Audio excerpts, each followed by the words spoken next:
Niagara Falls is one of the most important locations in terms of what it represents to people of African descent because it's a border city. And as a border city, it literally represents one last step or one river for you to cross to get to freedom on the Canadian side.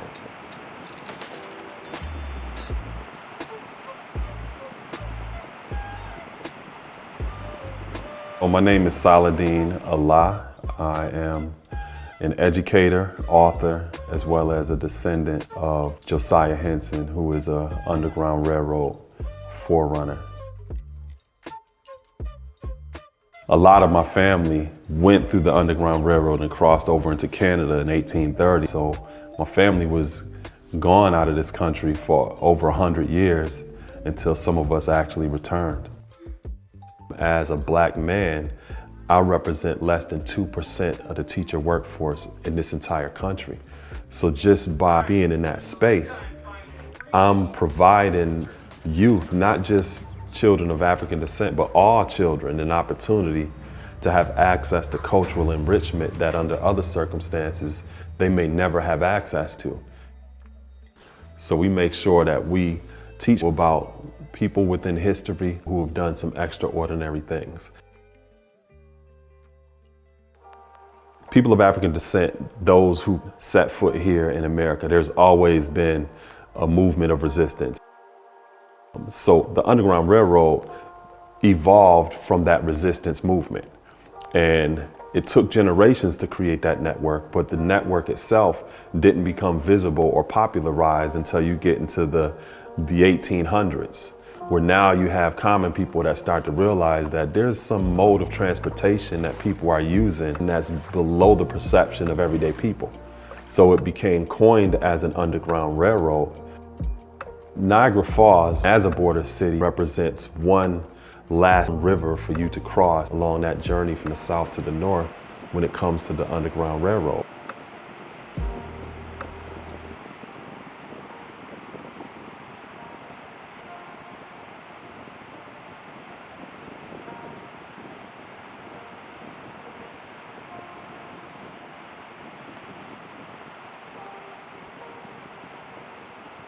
When you think about the Underground Railroad as a human rights movement, that was the first initiative that allowed us to have that sense of citizenry that had been historically denied us.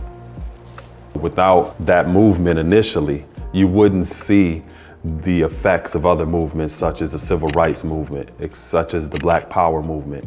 Any of these other movements are just really the result of that first human rights movement, which is known as the Underground Railroad.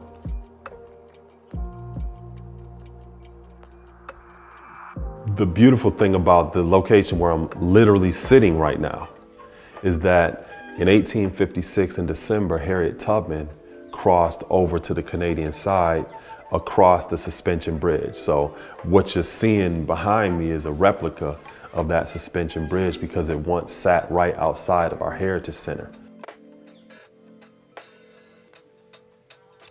Harriet Tubman was very important because not only did she help be a part of those settlements on the Canadian side, but she also returned many times into the United States in order to assist others on their journey to freedom over on the Canadian side.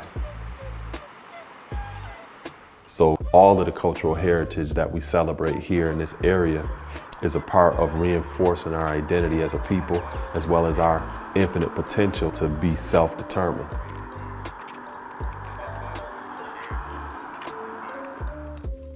When you consider this country is only 245 years old, and when you look at that 245 years, from 1776 all the way up into the 1960s, there were actual laws that denied people opportunities. Those laws shifted the landscape where we live. And it also created a separation or a gap, not only social economically, but also a cultural gap. And it takes years in order to address that. So learning from the past gives us a greater insight into how these events were indicators of the type of things that we see that are going on today. And A part of my solution is to make sure that I leave this world a better place and to add more beauty to it. And then part of my way of doing that is to teach youth and to make sure that I help these children become the best that they could actually be. Yeah, that's called lucid dreaming. One of the most rewarding parts of my work is being able to assist children and them recognizing their infinite potential to be able to solve problems on their own so they can critically arrive at a solution. Whenever I see that, I see hope, I see confidence in a brighter and a more beautiful future. And it's difficult for a person to see that capacity if they don't see that capacity. So I think it's important for us to really look within ourselves and find out, regardless of what we do for a living or where we're at in our life, what can we do to help positively impact the lives of others? It's all of our responsibility.